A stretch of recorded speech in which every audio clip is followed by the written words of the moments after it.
பச்சை புடவைக்காரியாய் உன் தாய் மீனாட்சி நான் இன்று வந்திருக்கிறேன். நீ வாழும் வாழ்க்கைக்கு ஒரு நல்ல அர்த்தம் வேண்டாமா? உன்னை யாரும் பெருமையாக நினைக்க வேண்டாமா? உன்னை விட்டு போனவர்கள் மீண்டும் உன்னிடம் வந்து சேர வேண்டாமா? இது அனைத்தும் விரைவில் நிறைவேறும். ஒரு நாள் நீ சற்றும் எதிர்பாராத விதமாக ஒரு நல்ல செய்தி உன் வாயிற்கதவை தட்டும். எத்தனையோ முறை உன்னை வீழ்த்தி பார்க்க ஆசைப்பட்டார்கள், முடியவில்லை. உன்னை பற்றி இழிவாக பொய்யுரைக்க ஆசைப்பட்டார்கள், அதுவும் முடியவில்லை. ஆபத்து உண்டாக்க நினைத்தும் முடியவில்லை. இதற்கு என்ன காரணம்? உன் கர்ம பலன்களே ஒரு மிக முக்கிய காரணம். நான் உன்னுடனே இருப்பதை மறந்து இது போன்ற செயல்களில் ஈடுபட முயற்சி செய்கிறார்கள். என் அனுமதியின்றி உன்னை தொட முடியுமா? யார்தான் செய்வது, என்னதான் காரணம் என்று யோசிக்கிறாயா? வேறு யாரும் அல்ல, உன்னை சுற்றி நல்லவர்களைத் தவிர மற்றவர்களுக்கும் நீ இடம் கொடுத்திருக்கின்றாய். இதை தவிர உனக்கு நம்பிக்கை எதிலுமே இல்லை. முதலில் உன் மனதில் இருக்கும் குப்பைகளை மாற்றிக்கொள்ள பழகிக்கொள். பிறகு நடக்கப் போவதைக் கண்டு நீ ஆச்சரியமாக பார்ப்பாய். நான் உன்னை அழைக்கிறேன், விரைந்து வா. நான் அழைத்தால் மட்டுமே உன்னால் வர முடியும். எப்போது உனது காலடி என் இருப்பிடம் தேடி ஓடி வருகிறதோ அக்கணமே உன் கர்ம பலன்கள் விலகிவிடும். உன் கஷ்டங்கள் அனைத்தும் உன்னை விட்டு ஓடி ஒளிந்துவிடும். நல்ல நேரம் ஆரம்பிக்கும். வாழ்க்கையில் உன்னை உயர்ந்த நிலைக்கு நான் கொண்டு செல்லப் போகிறேன் குழந்தையே. உன்னுடைய எல்லா சுமைகளையும் என் மீது சுமத்திய பிறகு மீண்டும் ஏன் அதையே நினைத்து வருத்தம் கொள்கிறாய்? உனக்கு துணையாக நான் என்றும் எங்கும் இருப்பேன். நீ போகும் வாழ்க்கை பாதையில் மிருகங்களை விட மோசமான மனிதர்களை சந்திக்க நேரிடும். ஆனால் அவர்களைக் கண்டு அஞ்சாதே. நான் அவர்களை பார்த்து கொள்கிறேன். உன் இலக்கை நோக்கி நீ போய்கொண்டே இரு. உனக்கு துணையாக நான் நிற்கின்றேன். உன் மீது வீண் பழி விழுந்தாலும் கவலைப்படாதே. அவர்கள் அனைவரும் உன்னை வீழ்த்த வேண்டும் என்றே நினைக்கிறார்கள். அவர்கள் முன் உன்னை வெற்றி பெற வைத்து கம்பீரமாக நிற்க வைக்கவே நான் இங்கு போராடி கொண்டு இருக்கிறேன். அதனால் நம்பிக்கை இழந்து கலங்காதே குழந்தையே. என்னால் இதை செய்ய முடியாது என்று எந்த ஒரு காரியத்திலும் நீ நம்பிக்கை இழக்காதே.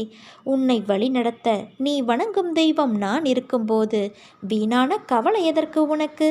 உனக்கு நிச்சயம் வெற்றி கிடைக்கும்.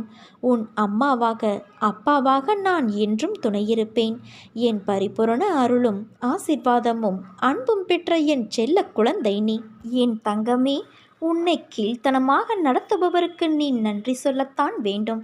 ஏனென்றால் உன்மேல் இருக்கின்ற முன்ஜென்ம கர்மம் என்கின்ற அழுக்கினை அவர்கள் சுத்தம் செய்கிறார் என்பதுதான் உண்மை. இன்னும் சில நாட்களில் அனைத்தும் மாறும். ஏனென்றால் சமீபத்தில்தான் நான் உன்னை சந்தித்து அதை உன்னையும் உணர வைத்து உனக்கு ஆசி வழங்கியிருக்கிறேன். யார் உன்னை வெறுத்தார்களோ, யார் உன்னை உதாசீனப்படுத்தினார்களோ, யார் உன் நம்பிக்கையை கெடுத்தார்களோ அவர்களின் தலைக்கணம் இன்னும் சில நாட்களில் மண்ணோடு மண்ணாகிவிடும். அவர்கள் முன் நீ மேன்மேலும் வளர்ச்சியடைந்து உன் வாழ்வில் வெற்றி பெறப்போகிறாய். கவலைப்படாமல் இரு. உனக்கு துணையாக நான் இருக்கிறேன். கோபம் வேண்டாம் குழந்தையே. உனக்கு வரும் அனைத்தையும் நீ வணங்கும் தெய்வமான நானே ஏற்பேன். என் அனுமதி இல்லாமல் உனக்கு எதுவும் நடக்காது. அனைத்தும் இன்னும் சில நாட்களில் பொடி பொடியாக போகிறது. உன் மனம் தெளிவாகும். நீ இழந்ததையெல்லாம் மீண்டும் பெறுவாய். என் செல்ல பிள்ளையான உனக்கு குறைகள் ஏற்படாமல் நான் பாதுகாப்பேன் குழந்தையே. உன் வாழ்க்கை வண்ணமயமாக மாறப்போகிறது. இது அருள் வாக்கல்ல, என்னுடைய சத்திய வாக்கு. உன் குறிக்கோளில் நீ உறுதியாக இரு. அதை பலவீனமாக்க உன்னை சுற்றி நடக்கும் நிகழ்வுகளை பெரிதாக எடுத்துக்கொள்ளாதே. உன் எண்ணம் செயலில் உறுதியாக இரு. தன்னம்பிக்கையோடு துவங்கு. நான் உற்ற துணையாக உனக்கு எப்போதும் பக்கபலமாய் இருப்பேன். என் அனுமதியில்லாமல் உன்னை துன்புறுத்தி பார்க்க ஆசைப்படுபவன் என்னை துன்புறுத்தி பார்ப்பதற்கு சமம். நான் உன்னோடு இருக்கையில் எதற்கும் கடுகளவு கூட நீ ஒரு நாளும் கலங்காதே. பொறுமையாக இரு. நான் இருக்கிறேன். என்னை நம்பி என்னிடத்தில் நீ ஐக்கியமாகிவிடு குழந்தையே. உனக்கு வேண்டியதை செய்ய நான் காத்திருக்கின்றேன்.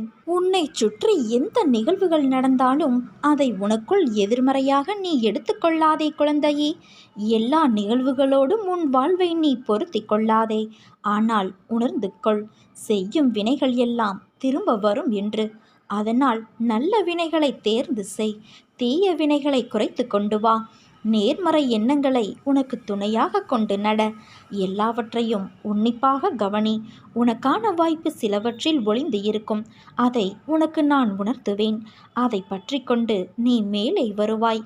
நம்பிக்கையோடு இருப்பாய். தைரியமும் தன்னம்பிக்கையும் தான் உன்னுடைய ஆயுதம். அதை ஏந்தி நிற்பாய் என் குழந்தையே. நீ வணங்கும் தெய்வமான நான் உனக்கு என்றும் துணையிருப்பேன். பற்றுகள் எல்லாம் போன பிறகு தெரிய வரும் உண்மை சொரூபம் ஒன்றினால்தான் ஒருவனுக்கு நிரந்தர ஆனந்தம் உண்டாகும். அது கிடைக்கும் வரை ஒரு மரத்தின் இலைகளுக்கு ஊடே அவ்வப்போது தெரியும் சூரியன் போல ஆனந்தம் வந்து போகும். நமக்கு பிடித்தது கிடைக்கும் போதும் பிடிக்காதது வராத போதும் ஒரு இடைப்பட்ட ஆனந்தம் வந்து பிறகு அதே போல அதே நிலைமை இன்னொன்று பொருளை பற்றி வந்து போகும். உலக விஷயங்கள் எதை எடுத்துக்கொண்டாலும் இந்த மாதிரியான ஆனந்தம் தேடல் என்ற சுழற்சியில் சென்று கொண்டே இருக்கும். இதைத்தான் நாம் நம் வாழ்க்கையின் அனுபவங்கள் என்று சொல்லிக் கொள்கிறோம். எதிலும் திருப்தி இல்லை, ஆனாலும் எதையும் விடவும் மனமும் இல்லை என்று வாழ்ந்து கொண்டிருப்பவர்கள்தான் நம்மில் பலரும். உலக விஷயங்களில் பற்று என்பதே அனைத்தின் தொடக்கமும் என்பதை உணர்ந்து அவைகளின் மேல் பற்று வைக்காமல் வாழ்வதே ஆன்மீக பயிற்சியின் முதல் அடி. உள்ளதை உள்ளபடி பார்க்க வேண்டும் என்றால் பார்ப்பவர்களும் பார்க்கப்படும் பொருளுக்கும் இடையில் திரை போன்று எதுவும் இருக்கக்கூடாது. தற்போதும் நம் மனது ஒரு திரை போன்று இருப்பதால் நாம் பார்ப்பது எதுவும் அவை உள்ளது போல தெரிவது கிடையாது. முதலில் மனதின் மேல் படிந்துள்ள தொன்று தொட்டு வளர்ந்துள்ள பற்றுகள் விலகினால் பற்றற்ற மனதிற்கு ஒரு இடைவிடாத ஆனந்தம் கிடைக்கும். அதுதான் ஒருவனின் உள்ள நிலையை தெளிவுபடுத்தி காட்டும். அப்போது அவன் தன்னிலே தானாக மகிழ்ச்சியுற்று பேரானந்தம் அடைந்துவிட்ட ஞானியாகிறான். அதை நன்கு உணர்ந்து அனுபவித்த ஞானிகள் சொல்வார்கள், பாம்பின் கால் பாம்பறியும் என்ற வழக்கச் சொல்படி அவர்கள்தானே அவர்கள் நிலையை அறிய முடியும். கஷ்ட நஷ்டங்கள் என்பது வாழ்வின் ஒரு பகுதிதான் என்பதை தீர்க்கமாக புரிந்து கொள். அதுவே வாழ்க்கை கிடையாது. நீ விரும்பும் லட்சியத்தில் வெற்றி கிடைக்கும் வரை ஓயக்கூடாது என்ற உறுதி நெஞ்சில் நிலைத்திருக்க வேண்டும். அப்போதுதான் உன்னால் சுடர்விட்டு பிரகாசிக்க முடியும். யார் உன்னை என்ன வசைப்பாடினாலும் அது உன்னை தீண்டாது. தீண்டவும் நான் விட மாட்டேன்.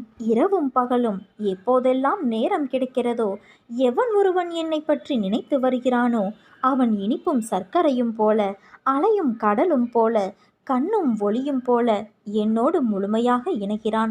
அப்படிப்பட்டவன் எதற்குமே பயப்பட வேண்டிய அவசியமில்லை. உன் வாழ்வில் நிகழ்பவை நிகழ்ந்தவை இனி உன் வாழ்வில் நிகழும் அனைத்து செயல்களுக்கும் நானே பொறுப்பாவேன். உன் கடமைகளில் மட்டும் கவனம் செலுத்து. கனவிலும் நீ நினைக்காத வாழ்வை நான் உனக்கு அமைத்து தருவேன். நீ என்னை காண வந்தாய், மௌனமாக தரிசித்தாய். ஆனால் எதுவும் வேண்டும் என்று கேட்கவில்லை. உன் கண்களில் ஆனந்த கண்ணீர், மனதில் சிறு புன்னகை. அமைதியாக என்னை பார்த்து உனக்கு என்ன நன்மை எனக்கு செய்ய தோன்றுகிறதோ அதை உன் விருப்பப்படி செய் என்று நீ கூறிவிட்டாய். நிச்சயமாக உன் கனவுகளை நிறைவேற்றுவதில் நான் துணை செய்வேன். அது என்னவென்று நீ கூற வேண்டாம் குழந்தையே.